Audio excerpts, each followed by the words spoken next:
आज हम शतरंज में ड्रॉ करने का दूसरे तरीके के बारे में सीखेंगे, जिसे हम अंग्रेजी में कहते हैं ड्रॉ बाय अग्रीमेंट। यानी जब दोनों खिलाड़ी अपने आपसी समझौते से गेम को ड्रॉ करते हैं तो उसे हम ड्रॉ बाय अग्रीमेंट कहते हैं। तो यदि आपको गेम ड्रॉ बाय अग्रीमेंट करनी है तो ड्रॉ बाय अग्रीमेंट करने के लिए आप कब पूछ सकते हैं? तो पहला तो गेम शुरुआत होने से पहले आप पूछ सकते हैं, और अगर गेम शुरुआत हो चुकी है तो शुरुआत होने के बाद भी, चाहे आप 10वीं चाल पे हो या 50वीं चाल पे हो या 100वीं चाल पे हो, इससे कोई फ़र्क नहीं पड़ता। आप गेम के दौरान कभी भी अगर आपको ऐसा लगता है कि आपको ड्रॉ करनी है तो आप सामने वाले खिलाड़ी को पूछ सकते हैं। लेकिन जितनी छोटी सी और ये आसान सी बात आपको दिख रही है उतनी आसान ये है नहीं, क्योंकि जब आप एक प्रोफेशनल चेस प्लेयर की तरह खेलते हैं टूर्नामेंट्स में, तब आपको कुछ नियम का पालन करना पड़ता है। कुछ ऐसी खास बातें हैं जिसे आपको पहले ध्यान में रखनी पड़ती है इससे पहले कि आप सामने वाले को ड्रॉ के लिए पूछें।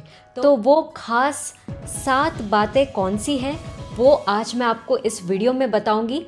तो सबसे पहली महत्वपूर्ण बात यह है कि जब भी आप ड्रॉ बाय अग्रीमेंट करना चाहे तो आपको जाहिर सी बात है कि सामने वाले खिलाड़ी को पूछना पड़ेगा। तो आप बहुत ही सम्मानजनक भाषा का प्रयोग करते हुए उन्हें पूछें कि क्या आप ड्रॉ करना चाहेंगे। और यदि आपका सामने वाला जो प्लेयर है वो कोई इंटरनेशनल प्लेयर है, बाहर के देश से आया हुआ है, तो जाहिर सी बात है कि उनको हिंदी नहीं आती होगी, तो आप इंग्लिश में भी ऐसे पूछ सकते हैं, would you like to draw, या फिर आप सिंपल एक वर्ड में ऐसा पूछ सकते हैं, ड्रॉ।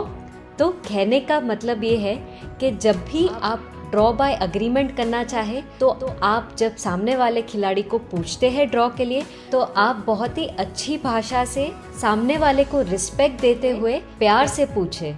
अब दूसरी इम्पॉर्टेंट बात यह है कि जब भी आप ड्रॉ के लिए पूछें तो आप ध्यान रखें कि जब आपकी बारी हो खेल में तभी ही आप पूछें। मान लीजिए कि आपके ओपोनेंट की बारी है और वो कुछ चाल के बारे में सोच रहा है, तो तब आपको ऐसा लगता है कि अरे मुझे तो ये गेम ड्रॉ करनी है, तो आप ओपोनेंट की चाल के दौरान आप उसे डिस्टर्ब करके इस तरह से ना पूछे कि क्या आप ड्रॉ करना चाहेंगे। ये गलत होता है, क्योंकि ऐसा करके आप सामने वाले की थिंकिंग को डिस्टर्ब कर रहे हैं, जो कि सही नहीं होता है। कोई भी प्रोफेशनल खिलाड़ी ऐसा नहीं करता है। तो अगर आपको लगता है कि आपको ड्रॉ करना है तो आप ज़रा रुकिए, जब आपकी बारी आए गेम में तब आप अपनी चाल में पूछ सकते हैं। अब तीसरी महत्वपूर्ण बात यह है कि जब आपकी बारी आए तो सबसे पहले आपको अपनी चाल खेल लेनी चाहिए। फिर चाल खेलने के बाद आपने जो भी चाल खेली है, आपके पास जो स्कोर शीट है उस चाल को लिख लेना चाहिए। और क्योंकि अब आप अभी अपने ओपोनेंट को ड्रॉ पूछने वाले हैं तो उस चाल के बाद इक्वल का साइन लगाना चाहिए। तो मान लीजिए कि आपने नाइट F6 खेला है, यानी घोड़े को F6 पे लाके रखा है, ठीक है, ये आपने चाल खेली है। तो आप स्कोर शीट में क्या लिखेंगे? आप लिखेंगे NF6, और क्योंकि अभी आप ड्रॉ के लिए पूछने वाले हैं तो आप आगे इक्वल का साइन लगा दीजिए। इक्वल का साइन हम इसलिए लगाएंगे ताकि आर्बिटर को ये पता चले कि इस स्थिति में आपने सामने वाले को ड्रॉ पूछा था। तो जैसे ही आपने NF6 इक्वल लिख लिया, आप अपने ओपोनेंट को प्यार से पूछे कि क्या आप वो गेम ड्रॉ करना चाहेंगे या नहीं। ये पूछने के बाद फिर आपको टाइमर को दबाना चाहिए। ये सही तरीका होता है। 99% जो प्रोफेशनल चेस प्लेयर्स हैं वो इसी तरह से ड्रॉ के लिए पूछते हैं। लेकिन कुछ खिलाड़ी ऐसे भी हैं जो कभी कभी बिना चाल खेले ही, जैसे अगर उनकी बारी आ जाती है तो वो पहले ही ड्रॉ के लिए पूछ लेते हैं। तो उस स्थिति में आपका ओपोनेंट जो है वो आपसे रिक्वेस्ट कर सकता है कि नहीं, आप पहले अपनी चाल खेलिए फिर मैं सोचूंगा। तो वो यही देखने के लिए ऐसा कहता है ताकि वो आप कैसी चाल खेल रहे हैं उसके ऊपर वो अंदाज़ा लगा सके, वो अपना डिसीजन ले सके कि यदि उसे इस गेम को ड्रॉ करना है या नहीं। अब आती है चौथी महत्वपूर्ण बात। तो जब आप ड्रॉ के लिए पूछ चुके हैं तो सामने वाला खिलाड़ी जो है या तो हाँ कहेगा या ना कहेगा। तो अगर वो हाँ कह देता है तो आप उससे हाथ मिला के गेम की टेबल से उठ जाते हैं और गेम ड्रॉ हो जाती है। लेकिन मैंने इसे कई बार टूर्नामेंट में देखा है कि जब हम ड्रॉ के लिए पूछते हैं तो सामने वाला खिलाड़ी जो है वो कोई जवाब ही नहीं देता और बस सोचता रहता है और फिर अपनी चाल वो खेल लेता है।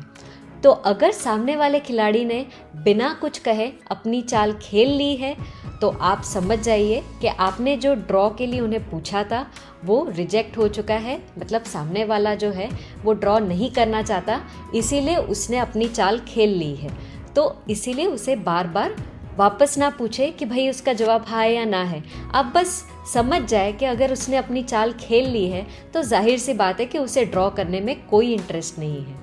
अब पांचवी महत्वपूर्ण बात, अब मान लीजिए आपके सामने वाले खिलाड़ी ने आपको ड्रॉ के लिए पूछा है, तो आप बोर्ड की स्थिति को एनालाइज करने के बाद आप अपना जवाब हाँ या ना में बड़े सम्मान पूर्वक दे दीजिए। अगर आपको सामने वाला खिलाड़ी ड्रॉ के लिए पूछ रहा है और आप हाँ या ना बिल्कुल भी कोई भी जवाब नहीं दे रहे हैं और चुपचाप ऐसे ही बैठे रहते हैं और अपनी चाल खेल लेते हैं, तो वो रूड बिहेवियर कहा जाता है, यानी असभ्य व्यवहार कहा जाता है, जो कि अच्छे स्पोर्ट्समैन के लिए ये सही बात नहीं है। अब आती है बहुत ही इम्पॉर्टेंट बात, छठी बात, और वो ये है कि जब सामने वाले ने एक बार ड्रॉ के लिए मना कर दिया है और आप जो है बार बार अपनी चाल आने पर बार बार उसे ड्रॉ के लिए पूछ रहे हैं, तो अगर आप ऐसा करते हैं तो इंटरनेशनल टूर्नामेंट्स में ऐसा कई बार देखा गया है कि ओपोनेंट्स जो है आपके खिलाफ कंप्लेंट भी कर सकते हैं आर्बिट्रार को, और आपको गेम में पेनल्टी भी लग सकती है।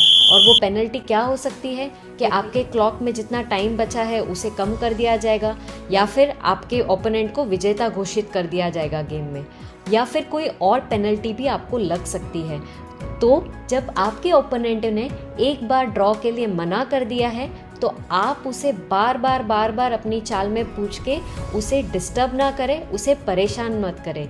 एक अच्छे प्रोफेशनल चेस प्लेयर की तरह गेम को खेलें। अब आखिरी इम्पॉर्टेंट बात, मान लीजिए कि आपने ड्रॉ के लिए पूछा और आपके ओपोनेंट ने मना कर दिया, फिर थोड़ी देर बाद आपके ओपोनेंट ने ड्रॉ के लिए पूछा और फिर आपने मना कर दिया, और अब आपको थोड़ी देर बाद ऐसे लगता है कि नहीं मुझे ये गेम ड्रॉ करनी है, तो अगर आप पूछना चाहें तो आप पूछ सकते हैं। शतरंज के ड्रॉ पर लिखी गई इस शानदार किताब को आप जरूर पढ़ें।